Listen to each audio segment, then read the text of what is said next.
안녕하세요. 사연에 빠지다의 DJ 민영입니다.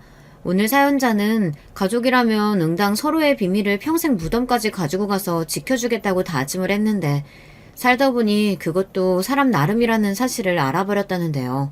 과연 어떤 사연인지 들어보시겠습니다. 오늘도 두 가지 사연 준비되어 있는데요. 끝까지 들어주실 거죠? 그럼 바로 시작할게요. 구독과 좋아요 잊지 말고 꾹 눌러주세요. 안녕하세요. 저는 40대 여자입니다. 저는 최근 생각하고 싶지도 않은 끔찍한 일을 겪었어요. 혼자서는 도저히 견디기 힘들 정도로 너무 힘들어서 몇 달 동안 제대로 먹지도 자지도 못하고 생활했습니다. 내 인생에 어떻게 이런 일이 생길 수가 있나 매일매일을 원망하며 보내고 있던 와중 상상할 수도 없는 일이 생겨서 사연을 보내게 됐어요. 최악의 상황을 경험했으니 더는 나에게 이 이상 힘든 일은 생기지 않을 거다 장담했는데 세상이 저를 그렇게 내버려두지 않더군요. 도대체 제가 잘못한 게 뭐가 있다고 세상은 저를 벼랑 끝까지 내몰았어요. 가장 힘든 순간 힘이 되어줄 줄 알았던 가족들이 오히려 저를 더 힘들게 만들었습니다. 최악의 순간을 맞이하고 나니 이럴 줄 알았으면 애초에 이상하다 싶었을 때 결혼하지 말았어야 했는데 그런 생각이 들면서 지난 시간이 모두 다 후회됐어요.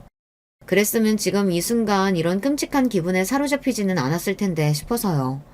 저는 결혼하고 많이 변했습니다.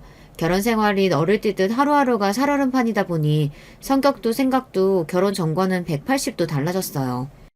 하도 눈치를 보다 보니 말수도 없어지고 사람이 조용조용한 성격으로 바뀌더라고요. 어릴 때는 이러지 않았어요. 사람들 앞에 나서기를 좋아하고 말도 많아서 주변에 친구도 많았습니다. 남편도 그 친구 중 하나였어요. 남편과 저는 같은 고등학교 동창입니다. 남녀 공학이라 남자아이들과 스스럼없이 친구로 지냈어요. 특히나 제가 악기를 다루는 오케스트라 동아리를 했었는데요. 그때 같이 동아리했던 친구들과 성인이 돼서도 단짝으로 지냈습니다. 그중 하나가 남편이에요. 저는 현악기였고 남편은 관악기라 학교 다닐 때는 크게 친하지 않았어요. 그러다 저랑 친한 친구였던 수혁이라는 친구가 남편이랑 단짝이라 저도 가까워지게 되었습니다. 나중에 성인이 돼서 각자 직장 생활을 하다 수혁이를 통해 다시 남편을 만나게 됐고 자주 모임을 하고 만나다 보니 자연스레 가까워져서 연애도 하고 결혼까지 하게 됐어요. 학창시절 친구다 보니 남편과 저는 친구처럼 재밌게 결혼 생활을 할 줄 알았어요. 결혼 초기에는 동갑이다 보니 자주 티격태격 하긴 했어도 금방 풀고는 했습니다. 그렇게 저와 남편은 평생 소꿉놀이 하듯 잘 살 것만 같았죠. 그런데 저희 부부에게도 문제가 하나 있었습니다. 바로 시어머니였어요. 시어머니는 성격이 유난해도 너무 유난하십니다. 만날 때마다 느끼는 건데 뭐든 자기 뜻대로 해야 직성이 풀리시더라고요. 그러다 보니 저는 시간이 지나면 지날수록 자꾸만 시어머니 눈치를 보게 됐어요. 자꾸 구박을 받다 보니 저도 모르는 사이 그렇게 되더라고요.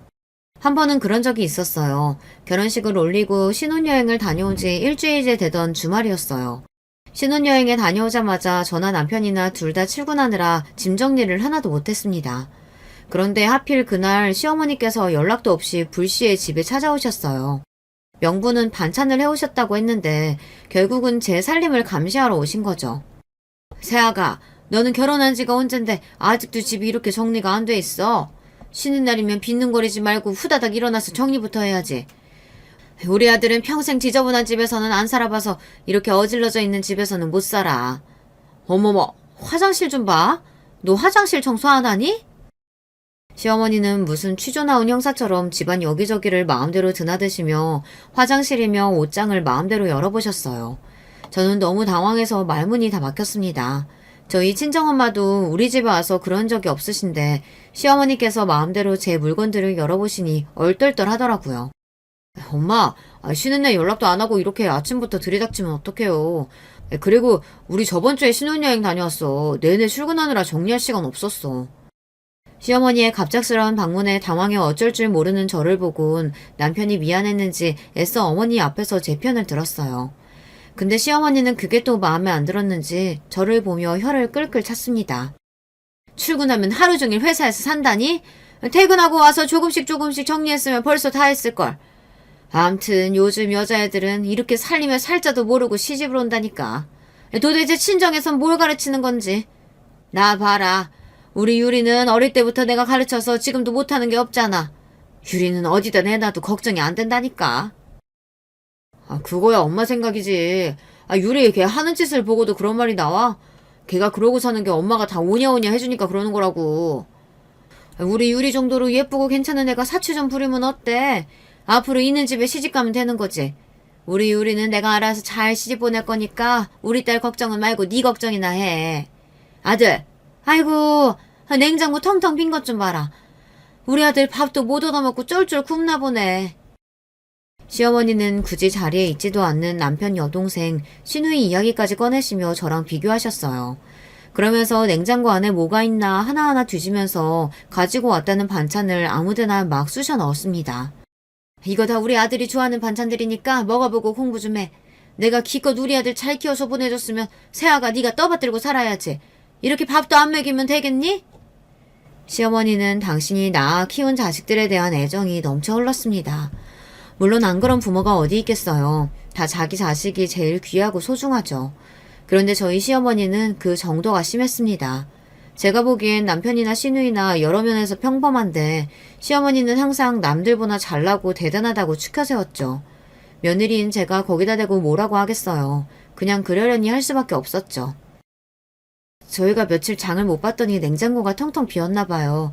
오늘 안 그래도 장 봐서 넣어놓으려고 그랬어요. 남편이 연신 제 편을 들었지만 소용없었습니다. 시어머니는 제가 영 마음에 안 드시는 것 같았어요. 저는 시어머니의 마음을 얻기 위해 부지런히 노력했습니다. 그날도 신혼여행에서 사온 명품 가방을 얼른 꺼내서 시어머니에게 보여드렸어요. 아참, 어머니 샤넬 좋아한다고 하셔서 제가 신혼여행에서 돌아오면서 면세에서 사왔어요. 어떠세요? 마음에 드세요?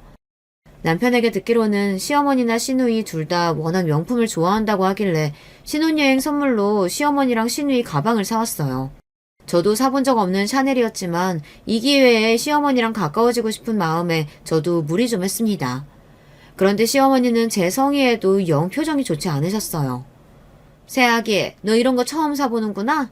아무리 샤넬이면 뭐하니? 사람마다 취향이라는 게 다 있는 건데. 아휴, 이건 영 내 취향 아니다. 꼭 무슨 짝퉁같이 생겼어. 새아가 너는 취향이 딱 명품 안 사본 티가 난다 얘. 엄마는 기껏 며느리가 비싼 돈 주고 사왔는데 말을 그렇게 해야겠어? 사람 무한하게 왜 그래 진짜. 어머머? 네가 갑자기 엄마한테 왜 화를 내고 그래? 내 선물인데 마음에 드네 안 드네 말도 못하니?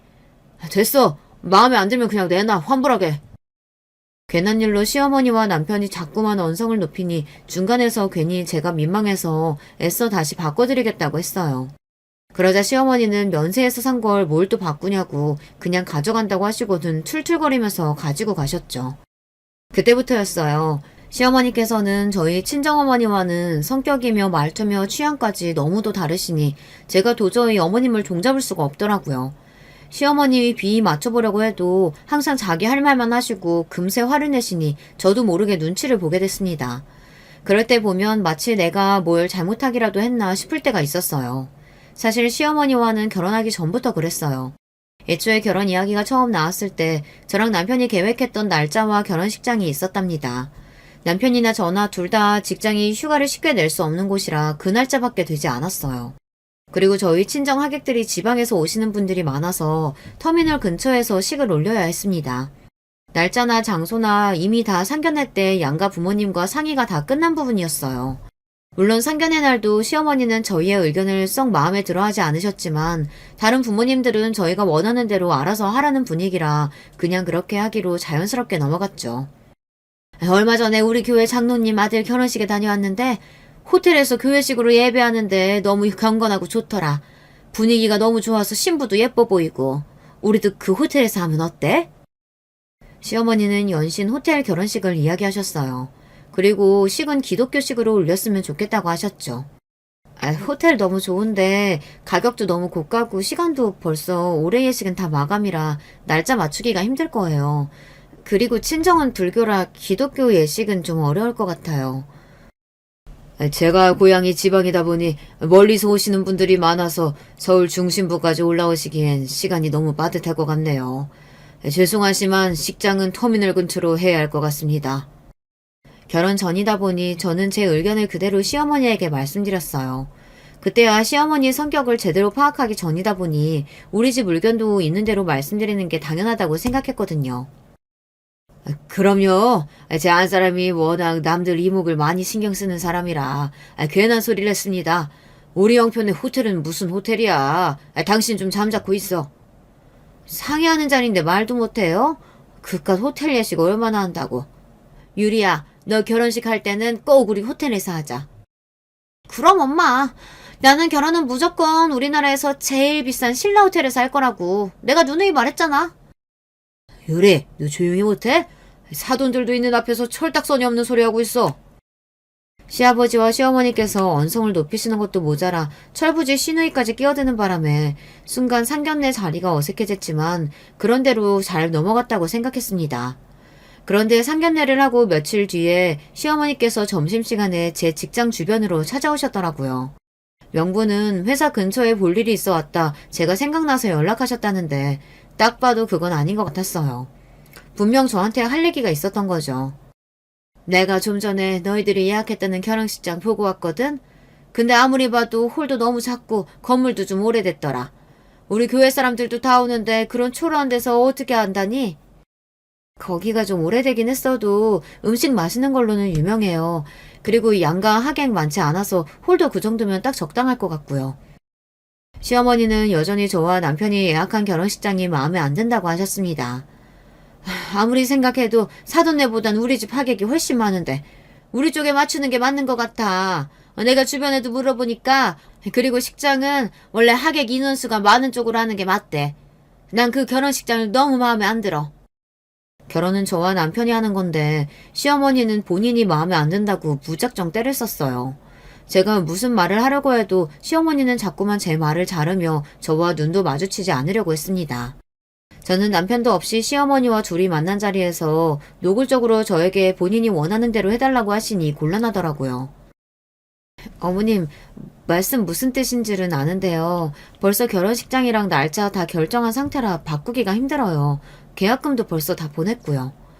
사실 아직 계약금은 넣지는 않았지만 시어머니 말대로 하고 싶지 않아서 계약금을 보냈다고 그냥 이야기했습니다.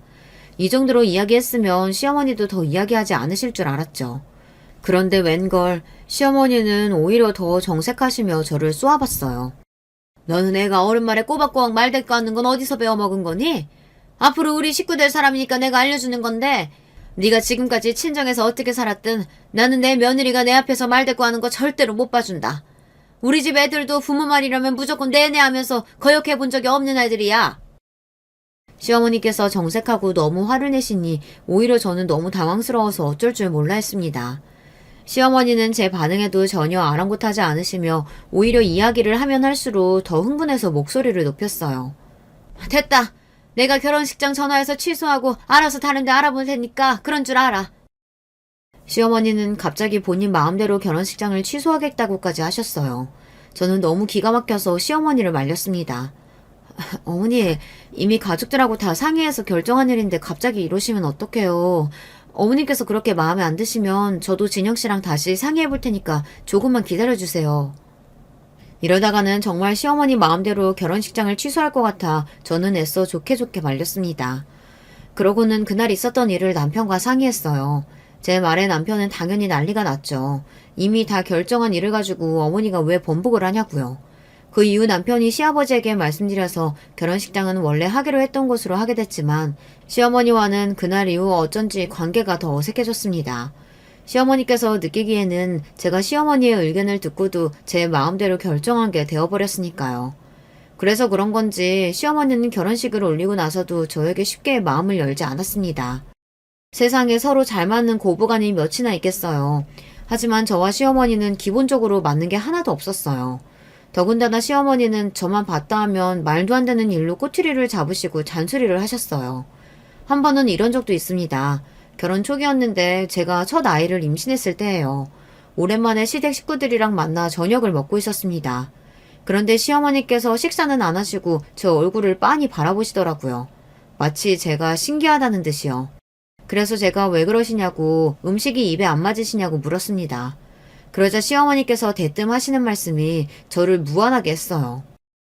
너희 집에 가보면 냉장고 구워지고 먹을 게 하나도 없던데 너는 혼자 뭘 좋은 걸 먹고 다니길래 그렇게 살이 쪘니? 아무리 임신했어도 이제 초기인데 벌써 그렇게 살찌면 어떡해? 시어머니의 말에 순간 제 얼굴은 홍당무처럼 빨개졌습니다. 어머, 그러네? 언니 벌써 한 5kg는 쪘죠? 우리 오빠랑 사는 게 너무 좋은가 보다. 옆에 있던 시누이까지 얄밉게 말해 보태니 저도 모르게 들고 있던 수저를 내려놓았어요. 거기다가 당황해서 말문도 턱하니 막혀버리더라고요. 결혼 전에 드레스 입는다고 살 많이 빼서 그런 거지. 우리 수정이 지금이 딱 보기 좋아. 그리고 결혼하고 살은 내가 더 많이 쪘어. 수정이랑 사는 거 너무 좋아서. 후다닥 남편이 나서서 수습하려고 했지만 제 기분은 이미 상할 대로 상해 있었습니다. 제가 정말 보기 안 좋을 정도로 살이 많이 쪘으면 저도 안 그랬을 거예요. 누가 봐도 보통 체격인 저에게 시어머니랑 시누이는 툭하면 너무 많이 먹는다. 얼굴에 또 살 붙는다. 이런 말을 아무렇지 않게 했어요. 한두 번은 웃으면서 넘어갔는데 그날은 저도 기분이 많이 상하더라고요. 임신한 며느리가 밥 먹는데 바로 맞은편에서 혀까지 끌끌 차시면서 말을 하시니까요. 그동안은 저도 몰랐는데 결혼해서 살다 보니 여자들끼리도 합이 맞아야 하더라고요. 친정엄마랑 여동생이랑 만나면 맛집도 가고 디저트 카페 가는 건 기본이에요. 밥배, 디저트배 따로 있으니까요. 그리고 아무리 피곤하고 힘들어도 저도 그렇고 남편도 그렇고 꼭 삼시세끼는 챙겨 먹는 편입니다. 그런데 시어머니랑 시누이는 몸매 관리한다고 매일 요가에 필라테스를 다니는 건 기본이고 저녁은 거의 안 드세요. 먹어도 샐러드나 토마토 정도를 드십니다. 그래서 집안 행사가 있을 때도 항상 주말 점심으로 잡아야 했어요. 저녁엔 살찐다고요. 물론 시어머니나 시누이나 날씬하고 보기 좋아요. 관리하시는 것도 멋지고 부럽습니다. 그런데 본인들이 그렇게 산다고 해서 저한테까지 본인들의 생각을 강요하니 이런저런 스트레스가 저에게도 쌓였어요. 임신했다고 마음 놓고 먹었다가는 금방 70kg, 80kg 되는 거야. 그러다가 나중에 그 살 다 어떻게 빼니? 지금부터 관리해. 당신은 임신한 며느리한테 무슨 살을 빼라 그래. 나는 여자가 괜히 관리한다고 유난 떠는 것보다 못 먹는 거 없이 잘 먹는 게 더 예쁘더라. 많이 먹어라 우리 며느리. 아이고, 당신도 날씬한 여자 좋아하니까 나랑 결혼한 거 아니야? 말은 다들 저렇게 해도 세상에 뚱뚱한 여자 좋아하는 남자는 아무도 없어. 네, 살찌면 좋을 거 없죠. 저도 먹는 거 좋아하는 것만큼 운동도 하고 그래요. 그래요, 언니. 남자들이 잘 먹는 게 예쁘다, 통통한 게 좋다, 말은 그렇게 해도 다들 날씬한 여자들 보면 눈 돌아간다니까요. 제가 지금까지 만난 남자들도 다들 명품 사달라면 안 사줘도 필라테스나 요가 한다고 하면 학원 다니라고 다 알아서 돈 주고 그랬어요. 아이, 너는 그걸 자랑이라고 말하냐? 남자들이 호구냐? 네 운동하는 돈을 왜 내줘? 오빠 같은 짠돌이는 안 내주지. 나랑 만났던 애들은 다 알아서 주던데? 시댁만 오면 앉아있는 게 민망할 정도로 불편할 때가 한두 번이 아니었어요. 시어머니와 시누이와 잘 지내고 싶어도 관심사나 사고방식이 너무 다르니 가까워지고 싶어도 영원히 가까워질 수 없을 것만 같았죠. 그러던 어느 날이었어요. 주말 저녁이었는데 시어머니께서 울고불고 하시며 남편에게 전화를 하셨어요. 저녁을 먹고 치우고 있던 제가 놀라서 무슨 일이냐고 물었더니 남편도 잘은 모르겠다는데 무슨 일이 있는지 시어머니께서 우시면서 지금 당장 우리 집으로 오겠다고 하셨답니다. 저는 또 무슨 일인가 놀라서 시어머니를 기다리고 있었는데 정말 시어머니께서 눈물로 범벅이 된 얼굴로 집에 오셨어요. 거기다가 묵직한 캐리어까지 들고 오셨더라고요. 그러시더니 하시는 말씀이 당장 시아버지와 이혼하겠답니다. 내가 자존심 상해서 더는 너희 아버지랑 못 살겠어. 교회 사람들이랑 다 모여서 밥 먹는데 사람을 바보 취급해도 요분수가 있지. 사람들 앞에서 나더러 하는 거 없이 펑펑 돈 쓰면서 사는 된장녀라고 하는 거야. 주말마다 교회분들이랑 모여서 식사를 하시는데 그 자리에서 시아버지께서 술이 좀 취해서 시어머니를 무시하는 말을 하셨나 봐요. 평소 가족들과 있을 때도 간혹 시아버지께서 술이 좀 과하시면 시어머니 험담을 늘어놓으시긴 했는데 남들 앞에서 그러시는 건 처음이라 시어머니도 화가 나실만 했죠. 사실 시아버지께서 시어머니에게 평소에도 불만이 많아요. 시아버지는 70이 넘은 지금도 시장에서 장사를 하십니다. 시아버지께서는 젊어서 안 해본 장사가 없다고 하시더라고요. 남편 어릴 때는 정육점도 하셨고 남편이 학교 다닐 때는 학교 앞 작은 슈퍼도 하시다가 남편이 대학에 들어가고 나선 슈퍼를 정리하시고 물건 배달하는 일을 오래 하셨어요. 남편 이야기를 듣다 보면 시아버지는 한 번도 쉬신 적이 없이 가족들을 위해 성실하게 사신 가장이 맞는데 시어머니에게 들으면 그렇지가 않아요. 시어머니는 평생 가정주부로 살면서 시아버지를 내조하셨는데 시아버지께서 넉넉하게 생활비를 주지 않았다고 불만이 많으십니다. 평생 나한테 해준 것도 없으면서 나한테 매일 사치 부린다고 잔소리하는 것도 참고 살았는데 이제는 하다 나한테 된장녀라고 그러잖아. 나 이제 더는 너희 아버지랑 못 살겠어. 내가 이혼하자고 위자료 달라 했더니 나더러 한 게 없다고 위자료 하나도 못 준대. 그게 인간이니? 나 하루도 너희 아빠랑 못 사니까 너희들이 나 당장 방이라도 하나 구하게 돈 좀 주라. 시어머니의 일방적인 하소연을 1시간 넘게 듣다가 뜬금없이 저희더러 돈을 내놓으라는 말에 저는 놀라서 눈이 휘둥그레졌어요. 유리도 데리고 나와서 살아야 하니까 적어도 20평은 돼야 돼. 요즘 20평대 월세 보증금이 얼마나 하니? 한 1억이면 되나? 그래, 너희 둘 다 직장 탄탄하니까 대출 잘 나오지? 둘이 대출 좀 받아서 1억 좀 만들어봐. 엄마가 아빠한테 위자료 받으면 줄게. 저는 살다 이런 경우는 또 처음 봅니다. 부부싸움하고 집 나온 시어머니가 아들 며느리더러 월세 보증금을 내놓으라네요. 저는 황당해서 헛웃음이 다 튀어나왔어요. 엄마, 지금 그걸 말이라고 해? 그리고 나까지 이런 말 하면 엄마가 서운하겠지만 이번 기회에 말할게. 사실 나도 아버지 이해돼. 엄마 최근에도 아버지 몰래 카드로 피부과 500만 원이나 긁었다면서 아버지 그 연세에도 먹고 살겠다고 가게 하는 거 안 불쌍해? 그 돈으로 피부과 가고 싶냐고. 남편이 창피해서 저한테 말은 안 했다는데 시아버지께서도 된장년이 뭐니 하실 만한 했더라고요. 알고 보니 최근에 시어머니께서 피부과 시술을 멋대로 500만 원이나 결제하고 오셨대요. 그거야. 그나마 원장이 우리 교회 사람이라 유리랑 나랑 둘이 해가지고 500에 싸게 해준 거야. 싸고 비싸고를 떠나서 엄마 500 있어? 돈도 없으면서 마음대로 카드 긁고 다니면 어떡해. 아버지도 이제 늙었어. 노후 준비해야 하는데 엄마가 툭하면 돈만 쓰고 다니니까 얼마나 힘들겠어. 이래서 아들 놈은 키워봐야 소용없다니까. 항상 아버지 편이지. 너 나 돈 주기 싫어서 그렇지? 됐어. 내가 너한테 뭘 바라냐? 어머니 지금 너무 흥분하신 것 같은데 흥분 좀 가라앉히시고 오늘은 늦었으니까 이만 주무세요. 내일 다시 이야기해요. 저는 시어머니께서 너무 화가 나고 흥분해서 아무 말이나 하시는 것 같아 애써 진정시키려고 했습니다. 제가 나서지 않으면 남편이랑도 싸우실 것 같아서요. 내가 지금 흥분 안 하게 생겼니? 너는 착하고 자상한 남편이랑 살아서 몰라서 그래. 너희 시아버지 같은 이기적인 인간이랑 살면 이혼 생각을 안 할 수가 없다니까. 시어머니는 그 이후로도 종일 화를 내시며 당장이라도 이혼하고 싶다고 난리였어요. 남편이 그만 좀 하라고 며느리 앞에서 창피하지도 않냐고 그만 잘하고 했습니다. 남편이 시어머니 이부자리를 봐주러 방에 들어가자 시어머니께서 갑자기 저에게 슬쩍 다가오셨어요.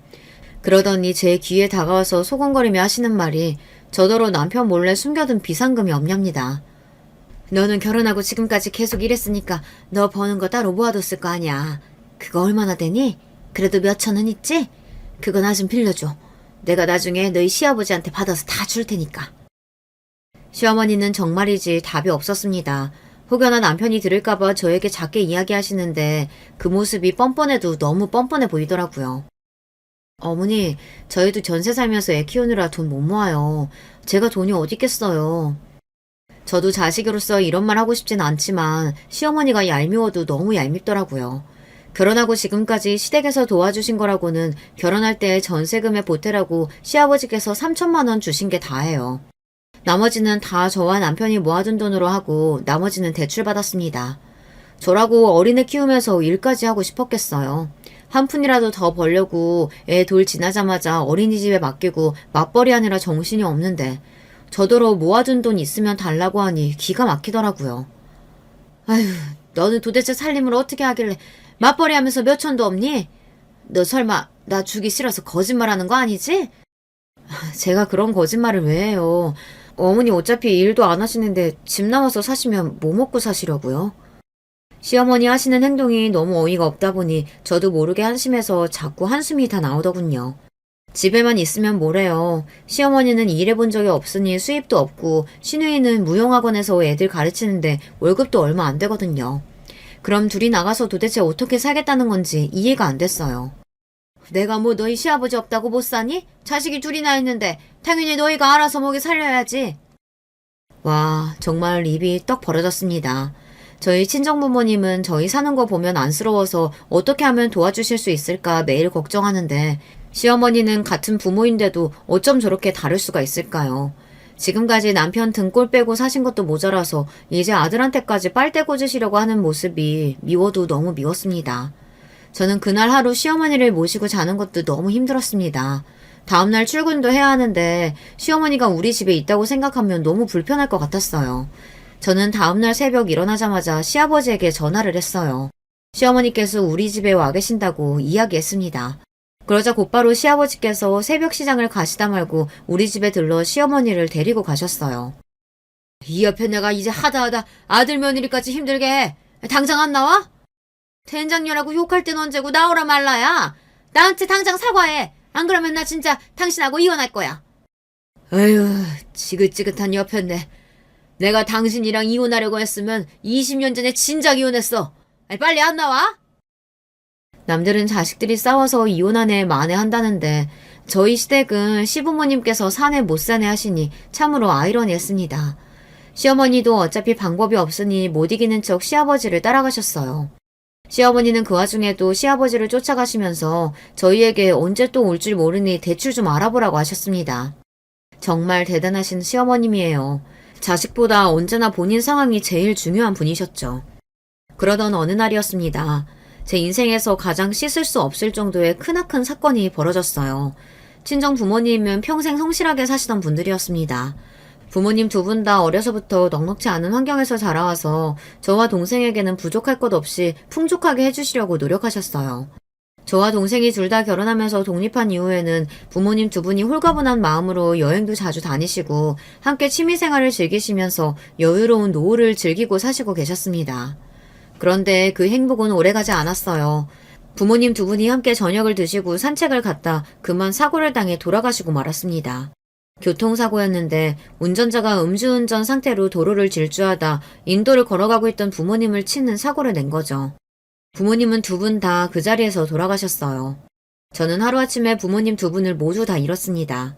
그때의 슬픔은 도저히 말로 표현할 수가 없어요. 사고가 났다는 전화를 받고 동생과 응급실로 달려가 부모님 시신을 수습하고 장례를 치를 때까지도 기억이 드문드문 날 정도로 기억이 없습니다. 마치 일주일 동안 내내 꿈을 꾸고 있는 것 같았어요. 남편과 아이들이 옆에서 계속 이야기를 하는데 저는 아무런 대꾸도 할 수가 없었어요. 그 당시에 남편이 없었다면 저는 아무것도 하지 못했을 거예요. 명색이 첫째이고 장녀인데 저조차 몸도 가누질 못해서 동생을 위로할 수도 없었는데 남편이 옆에서 저와 동생 그리고 아이들까지 혼자 다 챙기면서 장례까지 치렀어요. 남편에게 미안해서라도 제가 정신을 차려야 하는데 생각지도 못한 순간에 부모님 두 분을 다 잃고 나니 한동안은 말을 하는 것도 힘들 정도로 몸에 힘이 들어가질 않더라고요. 그로부터 반년은 아무것도 안 하고 집에만 있었습니다. 회사까지 그만두고 집에서 아이와 남편하고만 있었어요. 그때는 정말 사람도 만나기 싫고 아무것도 하기가 싫더라고요.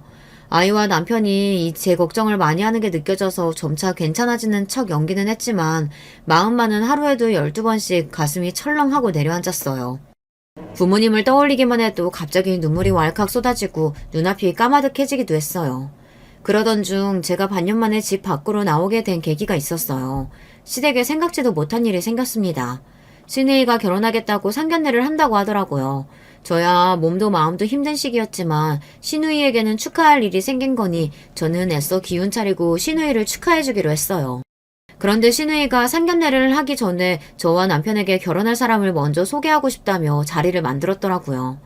저는 아직 사람을 만나기 어려운 상태이긴 했지만 신우이의 제안을 거절하기는 어려워서 신우이의 말대로 남편과 먼저 신우이와 결혼할 사람을 만나기로 했습니다. 저와 남편은 아이를 시댁에 맡기고 신우이와 약속한 장소로 나갔습니다. 그런데 그 자리에서 저와 남편은 너무 놀라고 말았어요. 글쎄 신우이가 결혼하겠다고 소개한 상대가 저와 남편 둘 다 아는 사람이더라고요. 바로 저와 남편의 고등학교 동창인 친구 수혁이었어요. 저와 남편과 함께 고등학교 시절 내내 함께 동아리했던 친구요. 저와 남편은 신기하면서도 이 상황이 놀라웠습니다. 결혼 전에 셋이 자주 보기는 했었는데 저희가 결혼하고 애 낳고 나서는 각자 살기 바빠서 몇 년 동안 못 보고 살았거든요. 그런데 어느새 수혁이와 신우이가 만나서 연애를 하고 있었다고 하니 저희는 신기할 따름이었습니다. 와 대박! 이게 도대체 무슨 일이야? 둘이 언제부터 만나고 있던 거야? 사실 네 동생이라 그 전부터 알고 있긴 했었는데 본격적으로 만나기 시작한 건 얼마 안 됐어. 어머, 사귀고 있었으면 진작 말을 했어야지. 어떻게 결혼 이야기 나올 때까지 비밀로 할 수가 있니? 둘 다 너무 앙큼하다. 나도 너희한테 빨리 이야기하고 싶었지. 근데 너희 부모님 일도 있고 한데 그런 이야기가 미안하더라고. 수혁이와 신우이는 서로 알고만 지내다가 얼마 전에 우연히 만나게 돼서 연애를 시작했다고 하더라고요. 그런데 저희 부모님 사고와 저와 남편이 어느 때보다 힘든 시기를 보내고 있던 터라 둘이 사귀고 있다는 말을 하기가 어려웠다네요. 그랬구나. 하긴 그때 이야기했으면 정신없어서 제대로 축하도 못 해줬을 거야. 정말 정말 축하해. 둘이 잘 어울려. 아, 나도 뭐 축하하긴 한데 수혁이 너 진짜 내 동생 감당 가능하겠냐? 얘 내 동생이지만 낭비벽 장난 아닌데. 절대 반품 안 되니까 나중에 후회하지 마라. 오빠는 무슨 그런 소리래. 수혁이 오빠가 진짠 줄 알겠다. 식사 자리에서야 수혁이와 신우이에게 축하한다고 결혼해서도 잘 살라고 이야기했지만 사실 저나 남편이나 걱정되기는 했습니다. 수혁이는 고등학교 때부터 봐온 친구예요. 수혁이는 뭐 하나 빠지는 게 없는 엄친아로 학교에서도 유명했어요. 학교 다닐 때부터 공부도 잘하고 운동도 잘했어요. 거기다가 집안까지 좋아서 애가 부족한 게 없었어요. 학교 다닐 때부터 인기도 많아서 소개해달라는 여자친구들도 많았습니다. 그런 친구가 저희 신우이의 남편이 된다는 게 축하할 일이긴 했지만 제 친구 수혁이를 생각하면 잘된 일인지 모르겠습니다. 수혁이에 비해 신우이는 부족한 게 많아요. 수혁이 앞에서는 대충 농담식으로 넘어가긴 했지만 사실 신우이가 시어머니랑 똑같아서 사치도 심하고 낭비벽도 있습니다. 그 전에 만났던 남자들하고도 다 그 점 때문에 헤어졌어요. 저는 이런저런 생각이 없었지만 남편에게 말하면 그래도 본인 동생이니 기분 나빠할 것 같아 말을 못하겠더라고요. 그렇게 마음이 찜찜한 상태로 며칠 뒤 수혁이와 신우이는 상견례를 했습니다. 상견례 자리에서 만난 시어머니는 아주 입이 찢어질 것처럼 신이 나셨더라고요. 그럴만했죠. 매일 신우이를 좋은 집안에 시집 보내겠다고 입버릇처럼 말했는데 드디어 그 꿈을 이뤘으니 얼마나 기분이 좋겠어요. 그런데 상견례는 생각지 못한 방향으로 흘러갔습니다. 몰랐던 수혁이네 부모님도 저희 시어머니만큼이나 보통 분들이 아니더라고요. 우리 수혁이가 다니는 회사 연봉이 얼만 줄 아시죠? 거기에 비하면 새아가가 다니는 직장 연봉이 많이 부족하다 보니 우리 입장에선 사실 고민이 되기는 하네요. 저도 살아보니 부부끼리 수준이 어느 정도 맞아야 살면서 안 싸우더라고요. 학교 다닐 때도 수혁이네 부모님이 되게 엄하다고 듣기는 했었는데 실제로 괜히 엄하기만 한 게 아니라 며느리에 대한 기준이 높으시더라고요. 저희 시부모님 앞에서 수혁이 며느리감으로 신우이가 마음에 들지 않는다고 대놓고 이야기하셨어요. 수혁이 부모님의 반응에 저도 놀라기는 했지만 솔직한 심정으로는 좀 고소하기도 했습니다. 시어머니께서 지금까지 저에게 하신 게 있으니까요. 당신 딸도 본인이 며느리에게 한 것과 똑같이 당하는 기분이 어떠실지 궁금할 정도였죠. 어머, 사돈, 무슨 그런 걱정을 하세요. 우리 요리가 나이는 어려도 살림이 얼마나 기가 막히게 잘하는지 몰라요. 김서방 정도 능력이면 여자가 집에서 차분히 내조만 잘해도 그게 더 이익이죠. 시어머니의 반응에 저는 하마터면 웃어버릴 뻔했습니다. 제 앞에서는 매일 신우이만한 애가 없다고 어디 내놔도 이런 1등 신부감이 없다고 하시더니만 수혁이 부모님께서 대놓고 신우이를 무시하시는데도 그 앞에서는 찍소리도 못하고 결국은 내세운 게 살림을 잘한다는 거더군요. 시어머니의 의외의 모습에 그렇게까지 해서라도 딸을 부잣집에 시집 보내고 싶은 거구나 이런 생각이 들었어요. 그것도 일리가 있기는 있네요. 우리 수혁이가 일은 잘해도 집안일은 영 재주가 없으니 집에서 내조 잘하는 며느리도 좋죠. 우리 쪽에서는 신혼집으로 서초에 30평대 아파트 생각하고 있는데 사돈께서는 결혼자금으로 얼마 생각하고 계세요? 제 생각으로는 못해도 혼수로 3억 정도는 해주시면 좋겠는데. 순간 상견례 자리에 있던 모두가 놀라 눈이 휘둥그레졌습니다. 수혁이네 집이 잘 사는 집인 줄은 알았지만 이 정도일 줄은 몰랐어요. 신혼집으로 20억짜리 아파트를 해줄 테니 혼수로 3억 정도는 준비하라고 대놓고 이야기하시더라고요. 저와 남편은 상견례가 끝나고 나올 때까지 입이 다물어지지 않았습니다. 저희 결혼할 때랑은 문화가 달라진 건지 아니면 있는 집 자식은 원래 다들 저렇게 결혼하는 건가 싶더라고요. 순간 친구 수혁이에게 거리감이 느껴졌습니다. 남편은 상견례가 끝나고 집에 오는 내내 걱정했어요. 시댁에 돈이라고는 다 모아도 돈 몇 천도 없을 텐데 무슨 수로 3억을 만드냐고요. 에이 설마 진짜 정말 살목을 다요라고 하시겠어? 없다고 하면 수혁이 부모님도 이해해 주시겠지. 수혁이가 문제가 아니라 우리 엄마가 문제지. 돈도 없으면서 괜히 수혁이네 집에 안 꿀리겠다고 무리해서 어디 사채라도 쓸까봐 그래. 듣고 보니 남편 말이 일리가 있었습니다. 평소 시어머니의 행동으로 보면 그러고도 남을 뿐이에요. 없어도 남의 이몽이나 자존심을 굉장히 따지시는 분이니 그러고도 남을 뿐이었죠. 저는 남편에게 신신당부했습니다. 미리 어머님께 이야기해서 3억은 무리니 가능한 선에서 준비하겠다고 사돈댁에 얘기하라고요. 제 말에 남편도 그렇게 하겠다고 했습니다. 안 되면 수혁이에게 부탁하겠다고도 했어요. 우리 집 사정 좀 봐달라고요. 남편이 그렇게까지 이야기했으니 시누이의 결혼은 알아서 해결될리라 생각했습니다. 그런데 그렇지 않았어요. 며칠 뒤 괜한 불똥이 저에게 튀었어요. 시어머니가 웬일로 우리 집에 오셨더라고요. 친정 부모님 돌아가시고 나서 반년 동안 폐인처럼 내내 집에 있었을 때도 한 번을 들여다보러 오시지 않더니만 웬일로 오셨더라고요. 그런데 오랜만에 만나서 한다는 이야기가 기가 막혔습니다. 저는 시어머니의 말에 두 귀를 의심했어요. 제가 잘못 들었나 해서요. 내가 듣기로 너희 친정부모님 돌아가시고 보상금 꽤 받았다고 들었는데 그게 한 5억이라 했나? 그 중에 3억만 좀 나 줘라. 그 돈 네 시누이 결혼할 때 보태게. 사람이 너무 기가 막히고 황당하면 온몸에 소름이 돋더라고요. 저는 시어머니의 개똥 같은 말을 들은 순간 온몸에 소름이 돋고 입이 쩍하고 벌어졌습니다. 이게 현실이 맞나 싶어서요. 어머님, 지금 그걸 말이라고 하세요? 그 돈이 어떤 돈인지 모르고 지금 저한테 그런 소리 하시는 거예요? 사람이 얼마나 어이없고 황당하면 말을 다 버벅거리게 되더라고요. 거기다가 더 기가 막힌 건 그 다음 말이었어요.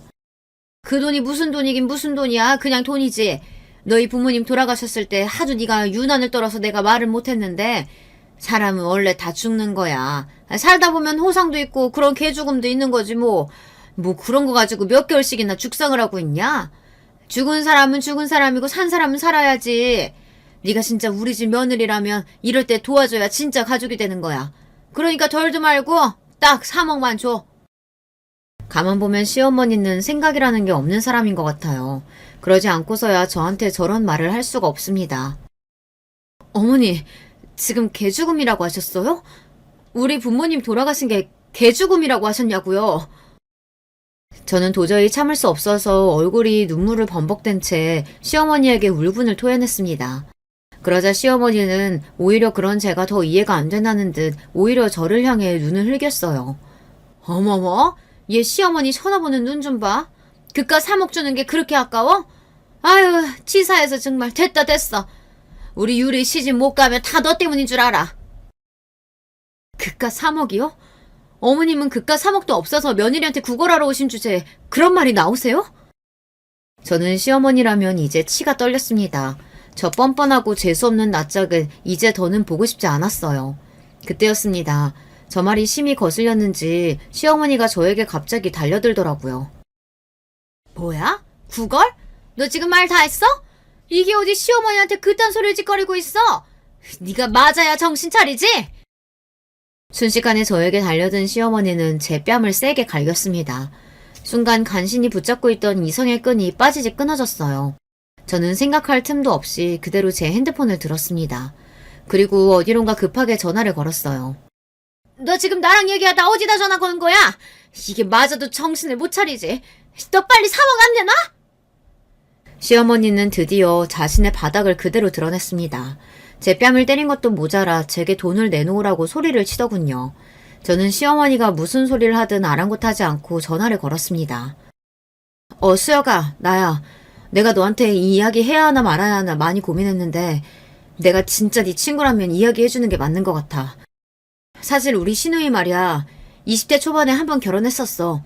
식도 올리고 반년 넘게 같이 살다가 남자가 시누이 돈 쓰는 거에 질려서 헤어지자고 해서 헤어졌는데 혼인신고는 안 했다고 마치 결혼한 적 없는 사람인 것처럼 처녀 행세하고 살더라. 그랬습니다. 시누이에게는 지난 10년 동안 숨기고 있던 비밀이 있었어요. 10년 전에 못 모를 때 외국 여행 중 만난 남자와 둘이 좋아서 식을 올렸어요.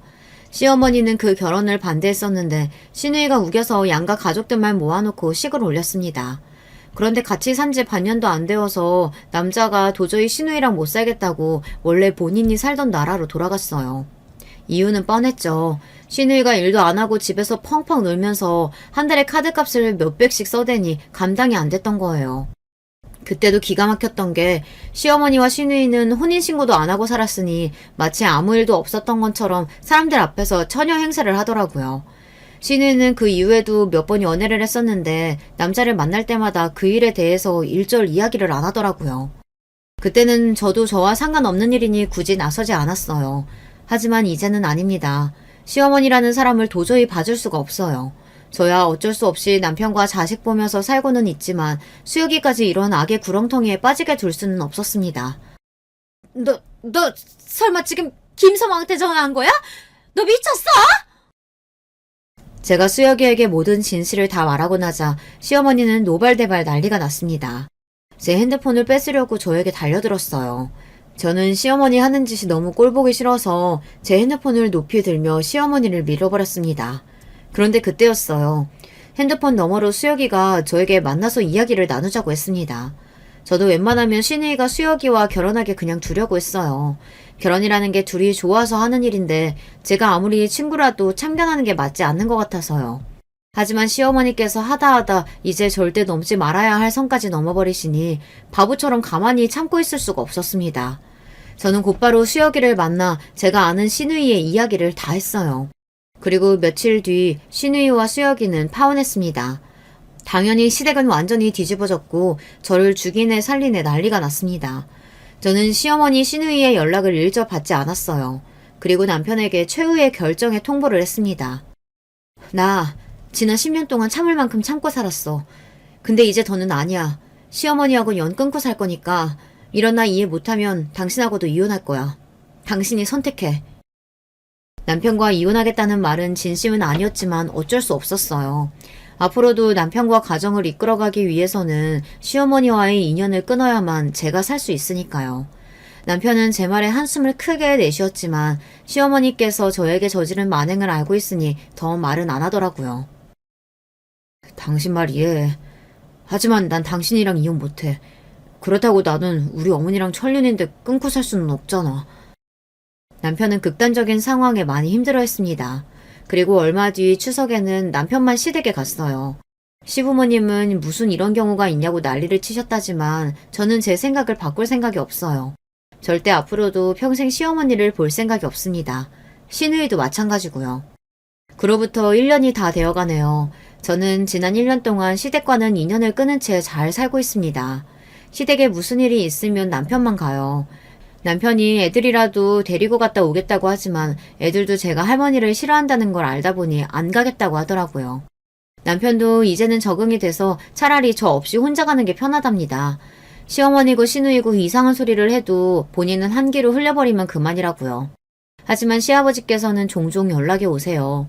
가족끼리 어떻게 평생 안 보고 사냐고, 손주들도 보고 싶으니 이만 용서하고 남편이랑 같이 오라고요.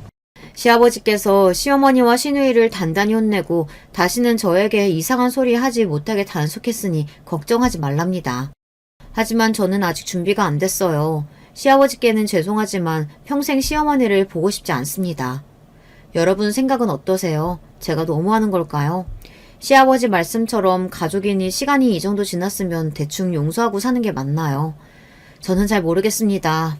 여러분의 의견 댓글로 남겨주시면 하나하나 읽고 생각해보도록 하겠습니다. 끝까지 저의 이야기 들어주셔서 감사해요.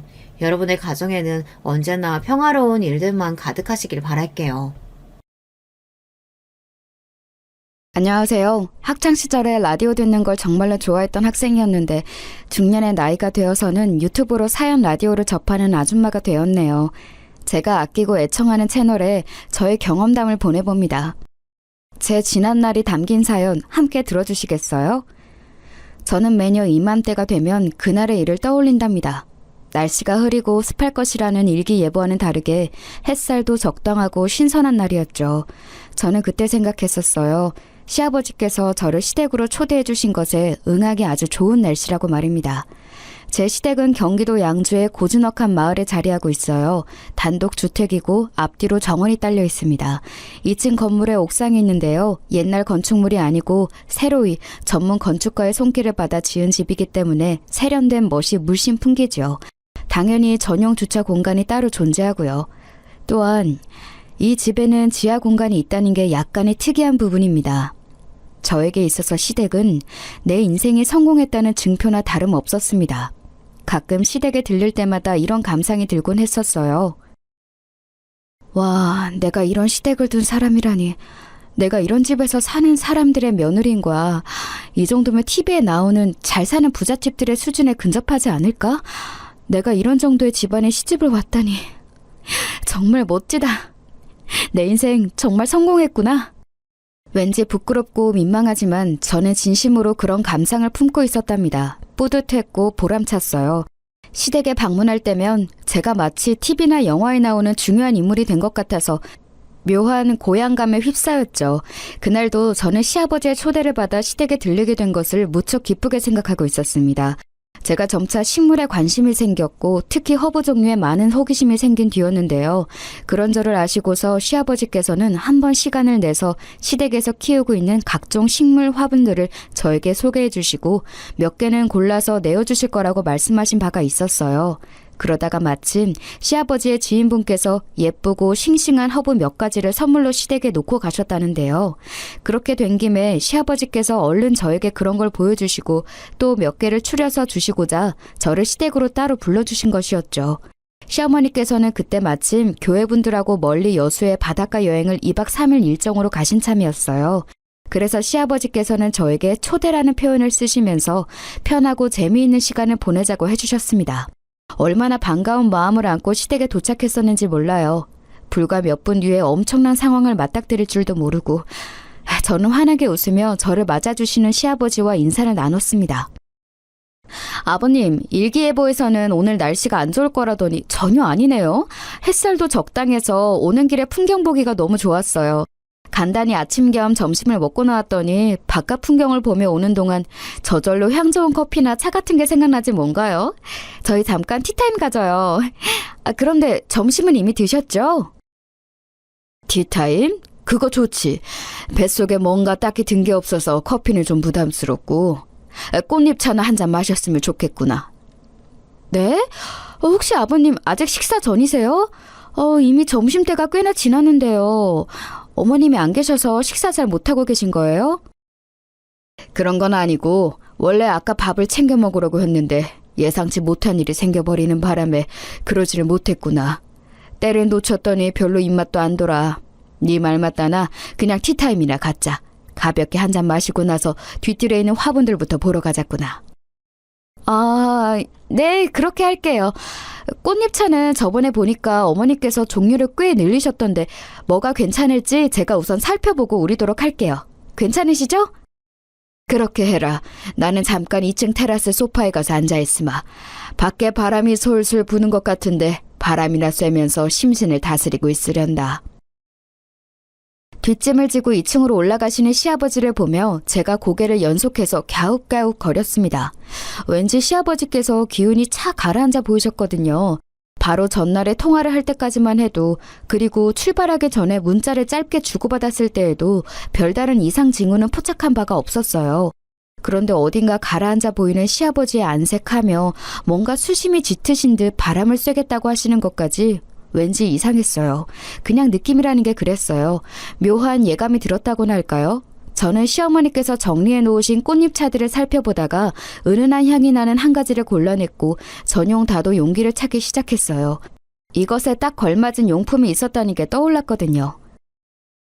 살림은 죄다 어머니께서 혼자 도맡아 하시고 그도 아니면 도우미 이모님께서 종종 하시니까 나는 뭐가 어디에 있는지 정확히 위치를 아는 게 없네. 이제 보니까 어머니께서 늘 부엌에 계셨고 나는 잡일만 거들어 왔구나. 찾는 게 금방 눈에 안 들어와서 꽤 헤매게 되는 동안 자연스레 그런 생각이 들더라고요.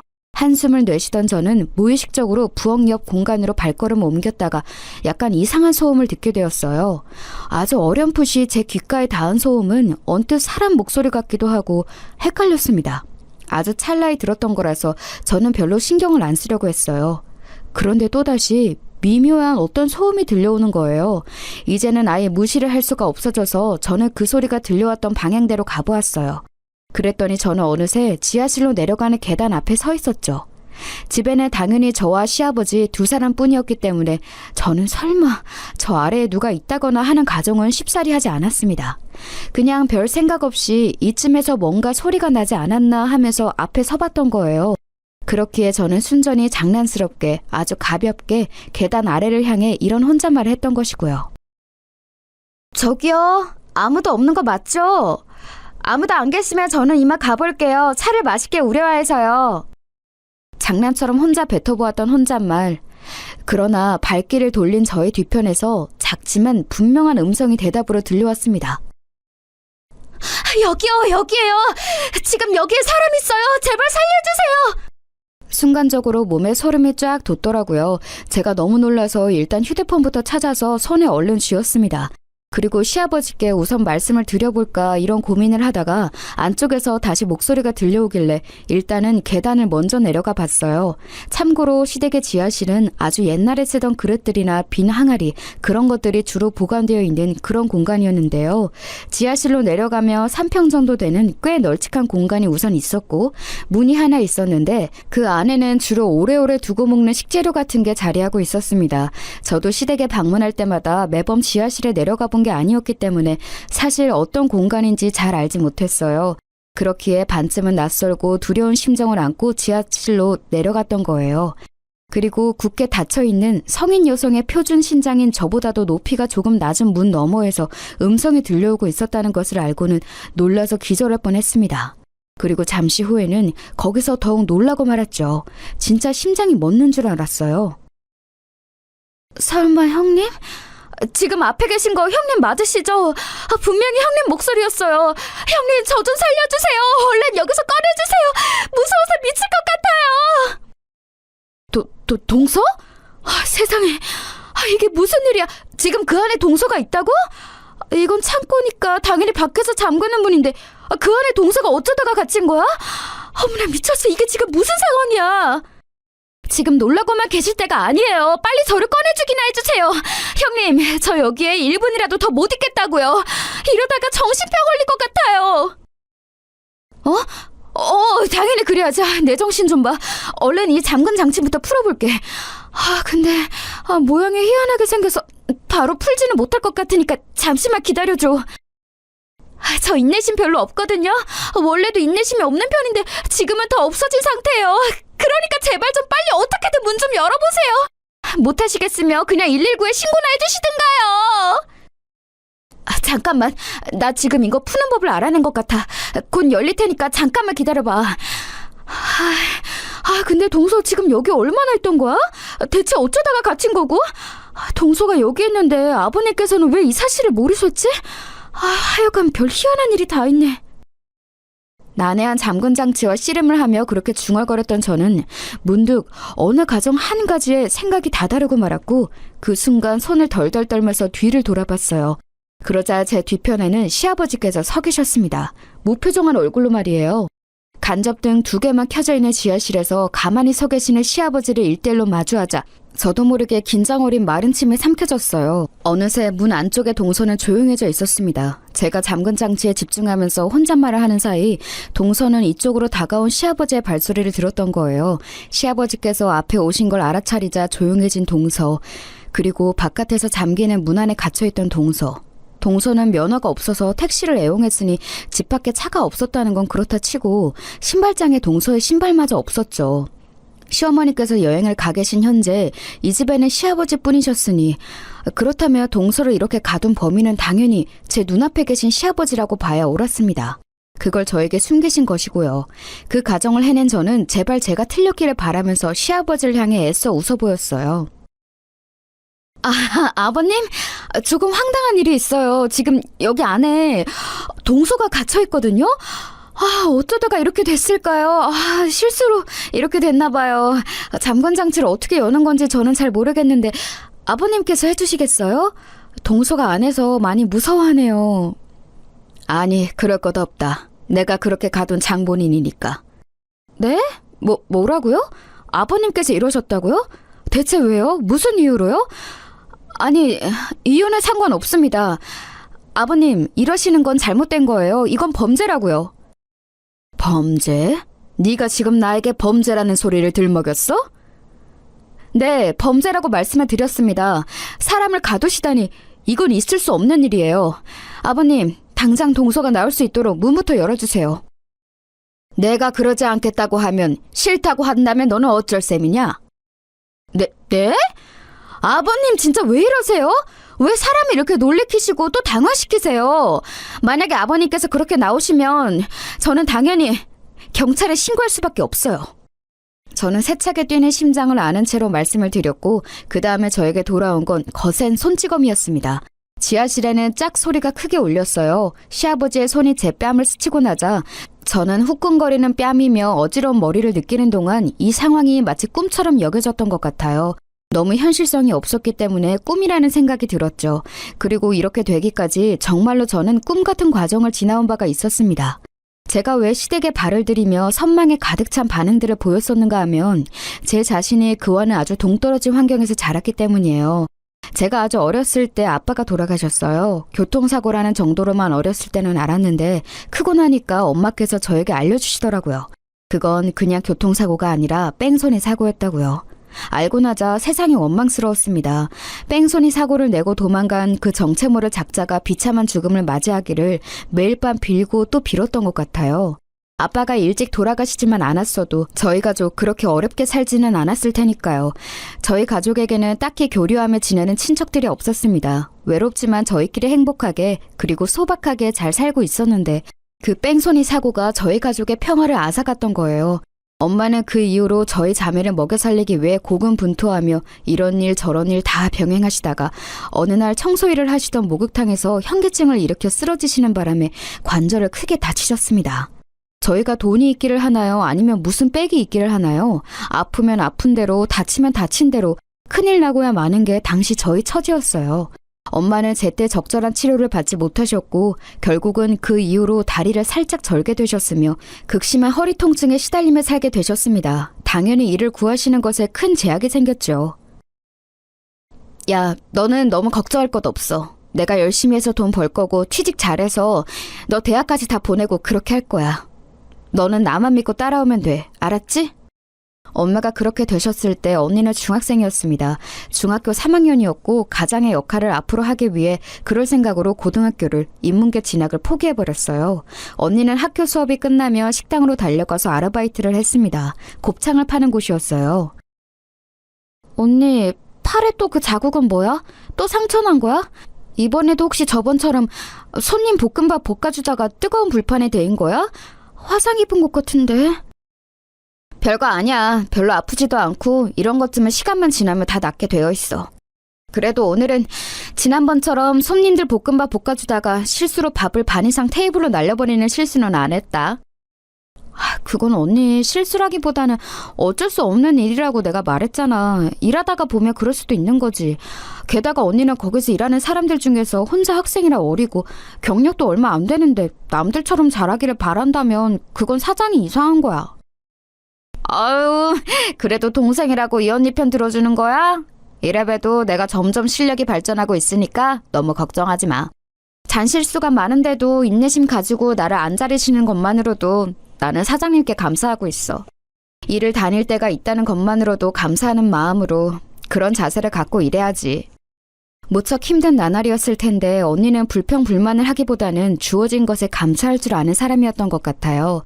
늘 긍정적으로 힘을 내려고 했고 저에게 그 기운을 나누어주고 싶어 했었어요. 언니하고 저는 성향이 미묘하게 다른 자매였습니다. 언니가 어떻게든 좋은 생각만 하면서 힘을 내려고 했었다면 저는 분한 심정으로 일을 갈면서 목표를 세우고 나아가는 쪽이었죠. 만약 저희 가족이 경제적으로 풍족했다면 아빠가 돌아가셨다고 해서 저희가 큰 영향을 받고 무너지지는 않았을 거라는 생각이 들었어요. 이게 다 원래 지지부진하게 살고 있었기 때문에 벌어진 비극으로 생각이 되었던 것이죠. 저는 냉정하게 제 공부 수준을 평가했습니다. 내가 대학 입시 직전까지 죽도록 노력하고 거기에 만약 운까지 따라준다면 대략 이 정도 수준의 대학들에 갈 수 있겠구나. 최고라고 불리는 것들은 아니니까 나는 다른 부가적인 것들을 키워가면서 노력할 필요가 있겠어. 친구도 잘 사귀고 남자도 잘 만나야 돼. 이런 것들까지 미리 신경 쓰고 관리를 해야 내가 성공해서 살 수 있는 거야. 지금 생각해보자면 저는 계산기를 꽤 두드릴 줄 아는 아이였던 것 같네요. 무서우리만치 현실적이었으며 그러면서도 목표와 이상을 높게 두었었죠. 그래서 점차 언니하고는 갈등을 빚게 되었어요. 가치관이 너무 달랐거든요.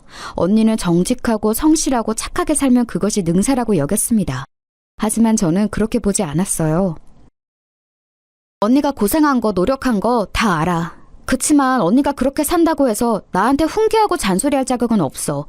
내가 뭐든지 계산적으로 행동하며 사는 것 같다고? 그게 뭐 어때서?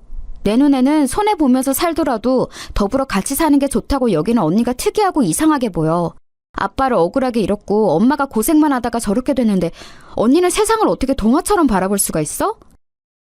어느 날 언니와 감정적으로 싸우던 와중에 저는 모진 소리까지 뱉고 말았죠.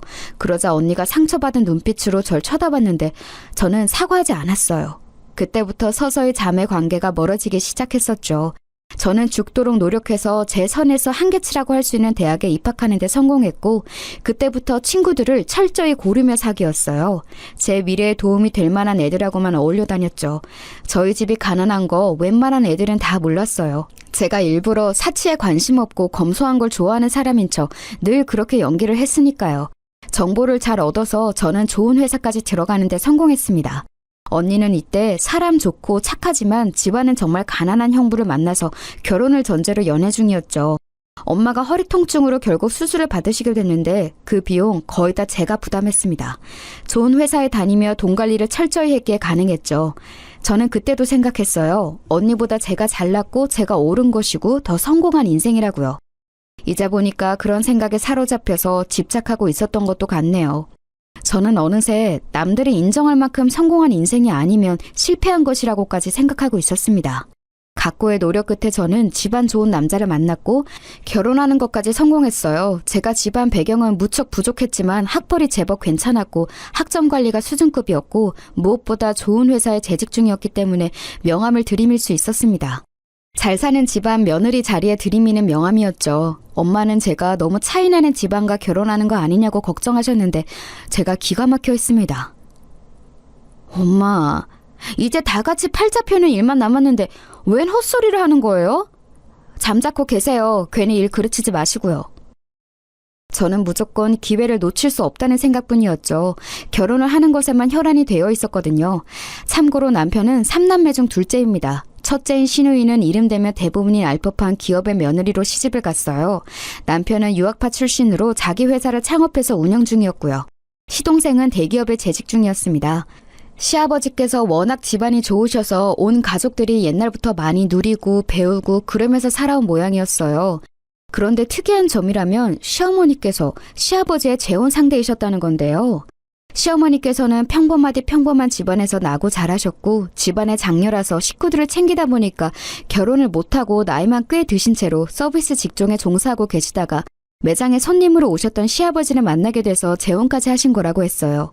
참고로 남편의 생모께서는 막내인 시동생이 갓 20살이 됐을 때 심장마비로 돌아가셨다고 했습니다. 아, 그래서 엄마와 자식 간의 사이가 왠지 모를 거리감이 느껴졌었던 거구나. 자식들이 다 큰 다음에 재혼하신 계모이셨어. 제가 남편을 종용해서 굳이 시어머니께 잘 좀 해드리라고 그럴 필요는 없을 것 같았어요. 저야말로 이제 알아서 제 밥그릇이나 챙겨야 할 것 같았으니까요. 시댁의 이모저모를 파악하고 있던 제 눈에 단연 들어온 상대는 바로 동서였습니다. 동서는 시댁만큼은 아니더라도 꽤 유복한 집안 출신이었고 조용하고 과묵한 시동생에 비하자면 지나치게 외향적인 인물이었죠. 늘 자신감 넘치는 표정, 오만한 말투 이런 것들을 마주할 때면 솔직히 저는 주눅이 들었어요. 저게 바로 제가 후천적으로 만들어내고 흉내낼 수 없는 진짜 벽이 같았죠. 타고난 부잣집에서 나고 자라면 저렇게 굴 수 있는 걸까 싶어서 솔직히 속으로 처음에는 부러워했습니다.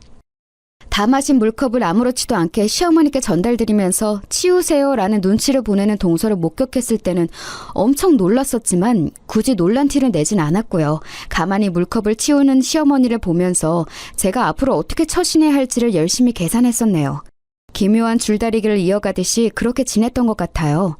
그러던 어느 날 다 같이 온 식구가 주말에 모였을 때였는데요. 시어머니께서 웃으며 말씀을 하시다가 손으로 살짝 동서의 머리카락을 쳐버렸어요.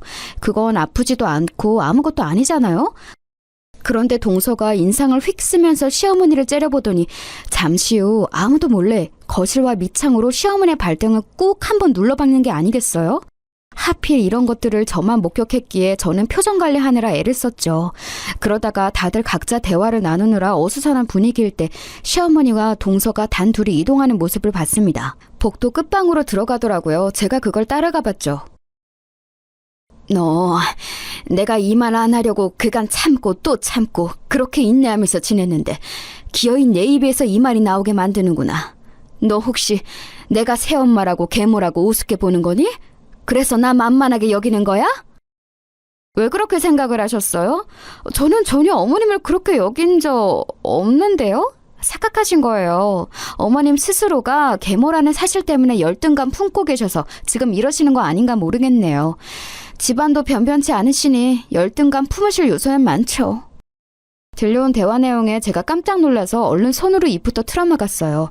자취의 숨소리를 들켰다간 안 될 것 같았거든요. 무엇보다 저는 이 현장을 더 엿듣고 싶다는 마음이 있었죠. 그래서 숨을 숙인 채 문에 귀를 아예 바짝 갖다 대고 대화를 계속 엿들었습니다. 네가 되도 않게 말장난을 치면서 오리발을 내미는구나. 끝을 모르고 어른 앞에서 이렇듯 맹랑하게 구는 거 고쳤으면 해. 아버님 앞에서는 적당히 조절 잘하니까 너무 걱정하지 마세요. 제가 알아서 합니다. 뭐라고? 네가 이러고도 나를 무시하는 게 아니라고 당당히 굴 수 있는 거니? 아, 진짜. 왜 자꾸 피곤하게 구세요? 젊은 며느리가 당돌하게 좀 굴 수도 있는 것 같지고 어머님 같은 여자끼리 너무 꽉 막히게 구시는 거 아니에요? 제가 말씀 좀 공손하게 안 드린 것 말고 또 어머님께 뭘 그렇게 잘못을 했나요? 저야말로 어머님께 제가 왜 밉보였는지 그게 참 의문이네요. 저를 싫어하셔서 일부러 안 좋게 색안경 쓰고 바라보시는 거 아닌지요? 지금도 이것 봐! 너는 전혀 나를 공경하지 않고 있어. 네가 뭘 그렇게 잘못을 했냐고? 네 가슴에 손을 얹고 생각을 해봐라. 너는 항상 네 친정 쪽으로만 내 아들을 끌어갔지. 이걸 네가 아니라고 말할 수 있을까? 주말이든 언제든 친정이 우선이고 네 시댁은 항상 후순위로 두었잖아. 결혼할 때 시댁에서 지원받고 돈 받고 이런 것들은 잘만 받아놓고서 신혼여행 가서는 전화 한 통도 안 했었지. 명절에는 아프다는 핑계 대면서 내 아들만 항상 먼저 여기로 보내고 너는 지각하기 일쑤였어. 그러면서 늘 사과는 내가 아니라 내 남편에게만 하더구나. 와, 어머님 그간 속에 쌓이신 게 많았나 봐요. 이렇게 흥분하시면서 말씀하시는 모습 처음 보는 것 같아요. 그간 인자하게 미소만 지을 줄 아는 부처님이신 줄 알았는데 제가 잘못 생각하고 있었네요. 그런데 어머님 이렇게 속내 털어놓으시고 저한테 불만 말씀하시는 거 다 좋아요. 다 좋은데요. 그걸 왜 저한테만 말씀하시는 거예요? 네? 아들 며느리 부부가 똑같이 잘못을 했는데 그걸 왜 아들이 아니라 며느리인 저한테만 뭐라고 하시냐고요. 내 아들은 회사만 잘 다닐 줄 알지 다른 건 깊게 생각도 잘 못하고 이런저런 계산도 안 넣는 얘야. 내가 잘 알아. 항상 그런가 보다 하면서 사는 스타일이야. 네가 항상 옆에서 큰 소리 내고 행동 이렇게 하라고 지시하면서 의견 내고 사주하고 이런 것들 내가 모를 줄 알았니? 우리가 그런 걸 다 몰라서 가만히 있어 온 줄 알아? 그렇다고 쳐요. 그런데 그것에 넘어간 아들이 너무 무른 거 아닌가요? 물러터진 바보 불효자를 혼내셔야지 왜 며느리만 혼내세요?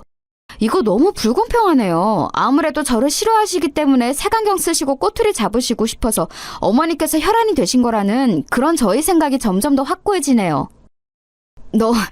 네가 아주 간사하게 입을 놀리는 것에만 도가 텄구나. 그런 식으로 결국은 나에게 화살을 돌리는 거야.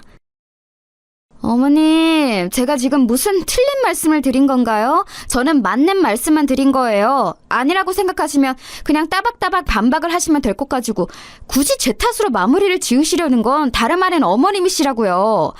아, 진짜 왜 저한테만 이러신담?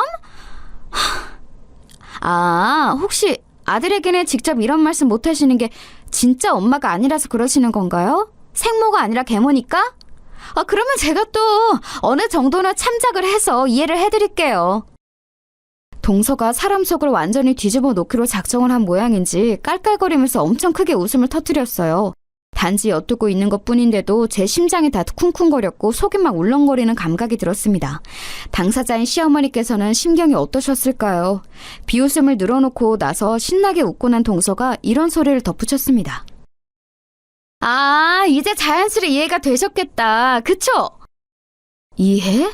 이해라니, 그건 또 뭐하는 말장난이야? 어머님 아들이 왜 효도를 1순위로 올리지 않고 제 말을 그렇게나 잘 따르는지 이해가 되셨겠다, 이 말씀이에요. 낳아준 진짜 엄마가 아니니까 당연히 그런 계모보다는 사랑하는 아내를 더 위하며 따르고 싶은 심리가 아닐까요? 어떻게 내 앞에서 그런 말을, 이 못돼 처먹은 거.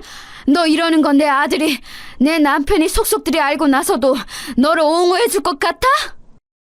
아이고, 어머님, 그러다 순 넘어가시겠어요. 눈에 힘 좀 푸시고 신호흡 좀 하시고, 네? 건강 생각하셔야죠. 자식 며느리들에게 나중에 간병을 기대하시면 곤란하니까요. 미리미리 건강 관리를 부탁드립니다.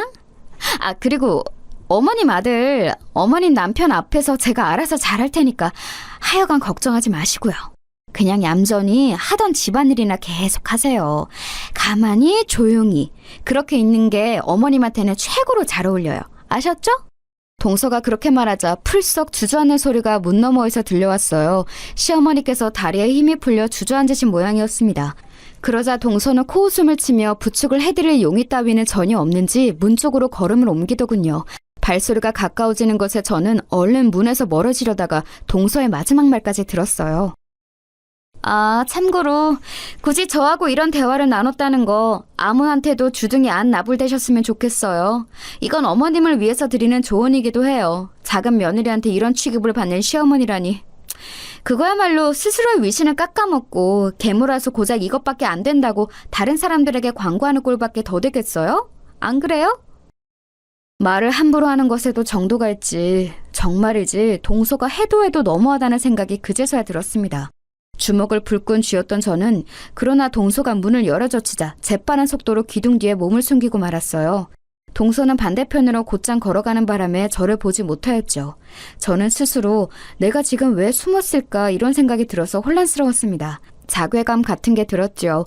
방금 들어버린 엄청난 대화의 여파로 가슴이 진정 안 되는 가운데 저는 소리 안 나게 걸음을 옮겼어요. 시어머니의 상태를 살펴보지 않고 현장을 몰래 벗어나는 것에만 급급했다는 것 자체가 제가 동서를 피한 이유를 알려주고 있었습니다.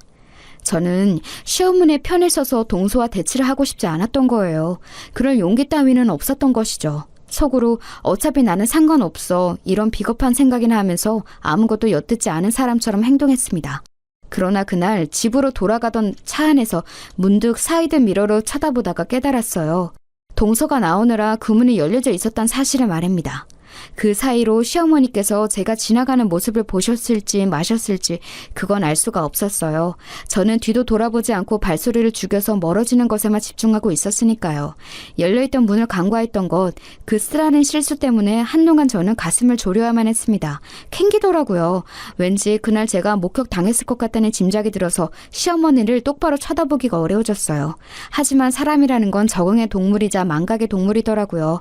며칠이 지나자 몇 주가 지나도록 시어머니께서 어떠한 낌새도 보이시지 않자 저는 안심을 해버렸습니다. 그날 시어머니께서는 저를 못 보신 게 분명했죠. 그렇게 믿었었는데 아니었다는 걸 저는 알게 된 거예요. 시아버지께 얻어맞은 뺨이 후끈거리는 것을 느끼며 저는 호통을 들었습니다. 너 역시 마찬가지다. 너는 네 시어미가 일방적으로 모욕적인 말을 듣고 있는 현장에 있었음에도 모른 척하였지. 그리고 영영 입을 다물어 버렸어. 네 시어머니가 느꼈을 아픔, 고통, 수치심 이런 것을 너는 다 외면해버렸던 거야. 아버님, 그날 일을 말씀하시는 것 같은데 그때는 제가 정말 경황이 없어서 자리를 뜨고 말았습니다. 아무한테도 알리지 않는 게 어쩌면 어머님을 도와드리는 것일 수도 있다고 생각해서 잠자코 지냈습니다. 죄송해요. 글쎄다. 네가 지금 그 변명을 진심으로 늘어놓는 것인지 아닌지 잘난 새치어를 놀리는 것에 도같은 네 동서, 내 작은 며느리를 생각하자면 너 역시도 온갖 가식만 부리고 있을 가능성을 배제할 수 없지. 아버님, 그러시다면 설마 동서를 교육시키려고 저기에 가두신 건가요? 아무리 그래도 사람을 저기에 가둬두시다니. 동서가 언제부터 저기 있었나요? 오늘 아침부터다. 지난번에 왔을 때 흘리고 간 물건을 찾겠다며 불쑥 들이닥쳤지.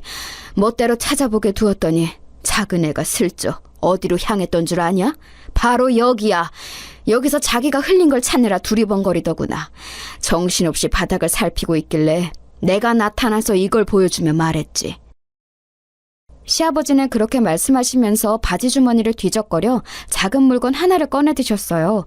어둑한 곳에서도 약간의 빛을 받자 반짝거리는 그것은 동서의 귀걸이 한 짝이었습니다. 액세서리를 좋아하는 동서가 유독 아끼는 귀걸이라는 것을 저조차도 알고 있었어요. 저걸 귀에 달고 있을 때면 꼭 일부러 손코를 한 번씩을 쳐다보면서 귀걸이 자랑을 하고는 했었으니까요. 희귀한 보석에 달려있는 제품이라고 했습니다.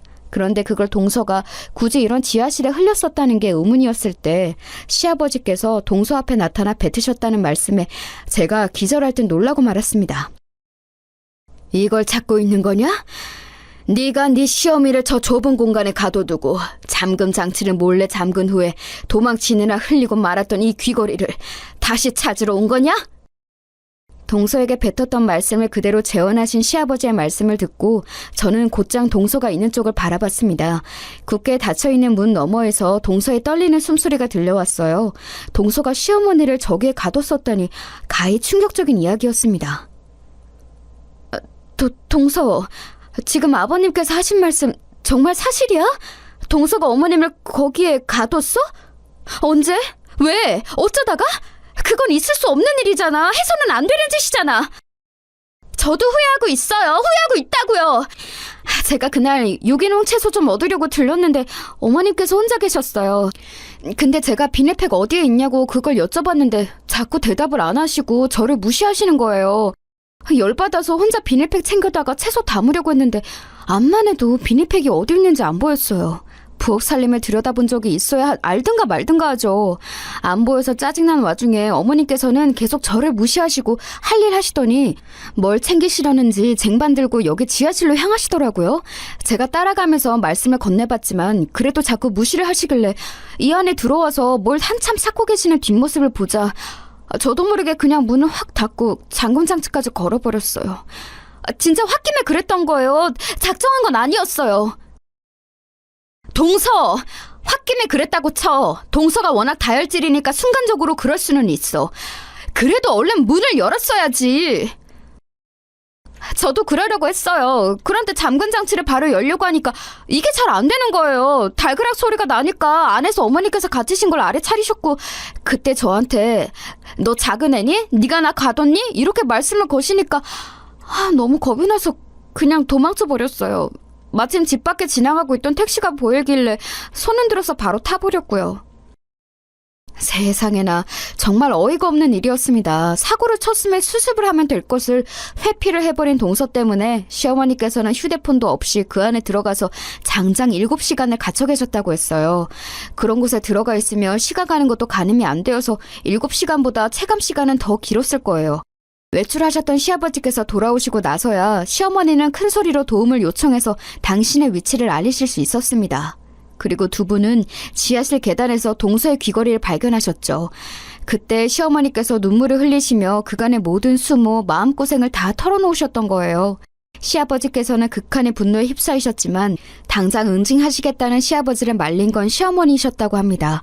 당신께서 분란이 불씨가 되는 건 사양이라고 하시면서 앞으로를 지켜보며 앞으로 벌어질 일들만 바로잡고 싶다고 하셨다고 하네요.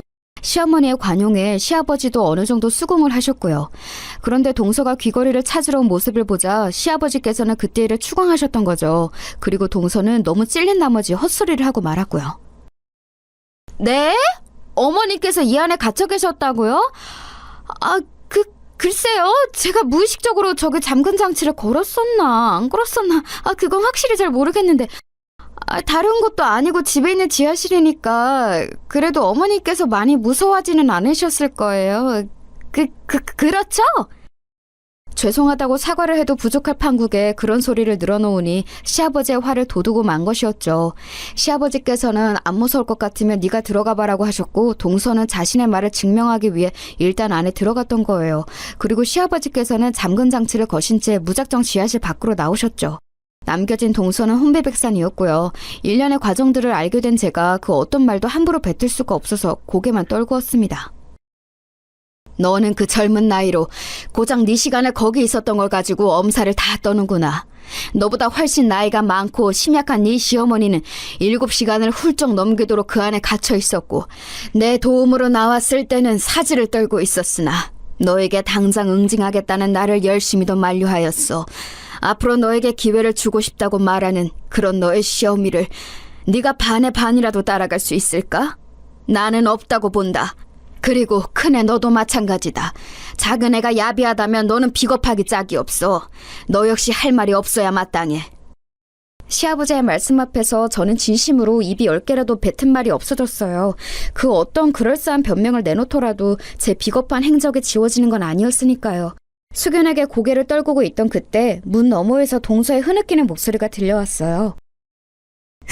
아버님, 잘못했습니다. 제가 그간 오만방자했고 건방졌고 주제 넘었고 못되게 굴었습니다.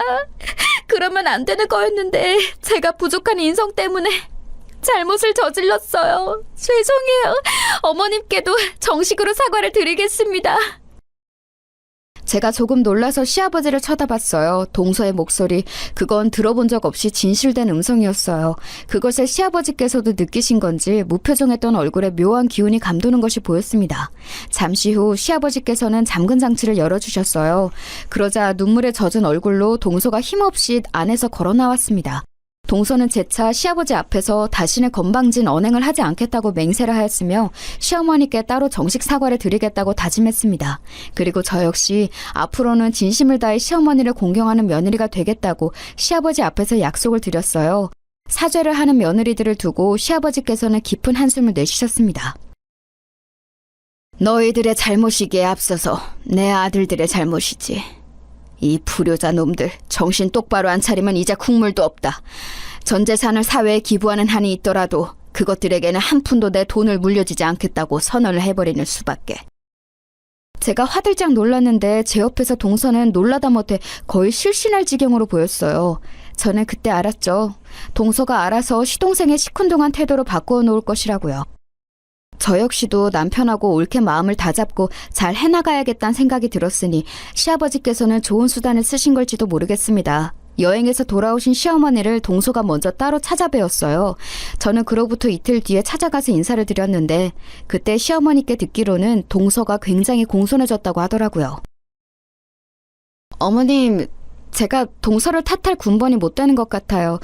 그간 제가 늘 가식적으로 계산적으로 필요한 언행만 하면서 어머님께 진심을 다하지 않았던 것은 아닌지 저 스스로를 돌아봤더니 많이 부끄러웠습니다. 죄송해요. 용서해 주신다면 앞으로 정말 잘하겠습니다. 이미 나는 네 마음을 다 알고 있으니 굳이 용서를 구할 필요는 없어. 네가 사시는 속이 깊고 생각이 무척 많다는 걸 나는 알고 있단다. 너를 보고 있자면 유복한 집안의 안주인 자리를 갑자기 꿰차게 되었던 날에 내가 생각이 나.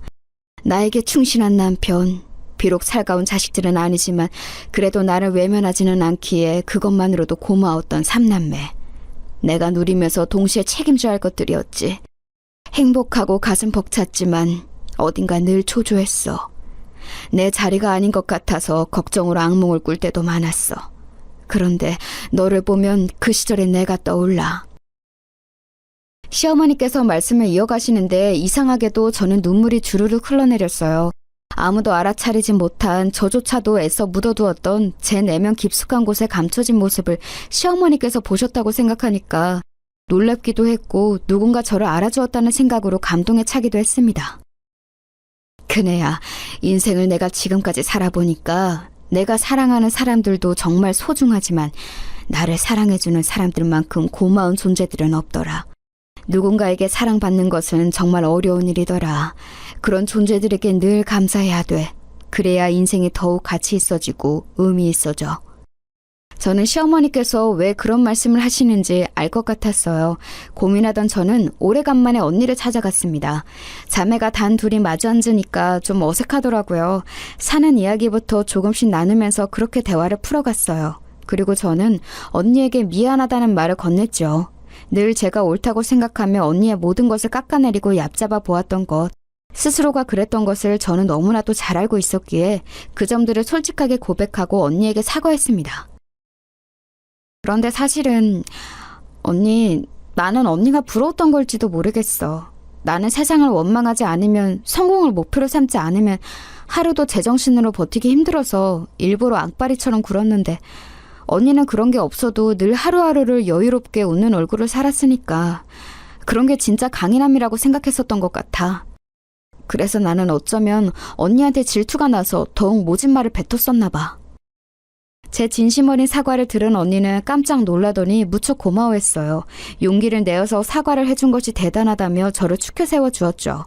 나이가 들고 나서도 언니는 언니이고 동생은 동생인가 보더라고요. 저에게 칭찬해주는 언니를 보니까 제가 누군가의 동생이라는 게 실감이 나서 간만에 순수한 미소가 제 입가에 지어졌습니다. 저는 그 자리에서 언니의 심경 고백을 처음으로 들어봤어요. 나도 힘들었어. 어찌 보면 너와 마찬가지였을 거야. 힘들었고 세상이 미웠지.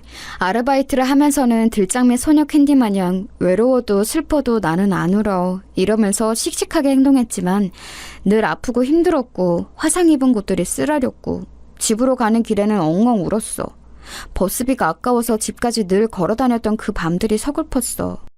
그때는 몰랐는데 지금 휴대폰으로 지도앱을 켜서 거리를 환산해 보니까 내가 매일 밤 아르바이트를 끝나고 4km를 집까지 걸어갔던 거였더라. 학교 끝나고 거기까지 걸어가서 6시간 근무를 한 뒤에 다시 4km를 걸어서 집까지. 다시 지금 해보라고 해도 못할 것 같은데 고등학교 생활을 그렇게 했었네. 정말 힘들었고 괜찮은 척을 하지 않으면 더 힘들어질 것 같아서 스스로에게 주문을 걸었던 것 같아. 긍정적으로만 생각하며 살자고. 일부러 더 그랬던 거지. 언니의 말이 끝나자 저는 철이 들고 나서는 처음으로 언니를 품에 와라 끌어안았어요. 언니가 깜짝 놀라서 얼어붙어 있다가 제가 울기 시작하니까 자기도 막 울면서 저를 꼭 안아줬습니다.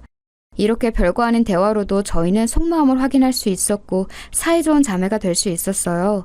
그 이후로는 자주 교류하면서 엄마까지 세 모녀가 즐겁게 지냈죠. 다 시어머니 덕분인 것 같아서 저는 효도하는 며느리가 되었답니다. 남편한테 항상 시어머니께 잘해드리라며 잔소리 날리는 아내가 되었고요. 동서는 사실 곧장 큰 변화를 보인 건 아니었는데요. 차츰 사람의 기운이 괜찮아졌어요. 예전에는 항상 시한폭탄 같은 기운을 두르고 있었다면 이제는 호수를 운영하는 백조 같은 기운을 슬쩍 두르고 있었죠. 무엇보다 시어머니 앞에서 동서가 시건방지게 구는 일은 없었답니다. 잘못 꼬여 있던 탈해가 잘 풀려서 모두 잘 지내고 있기에 다행인 일상을 보내고 있어요. 앞으로도 순탄한 앞날만 펼쳐졌으면 하네요.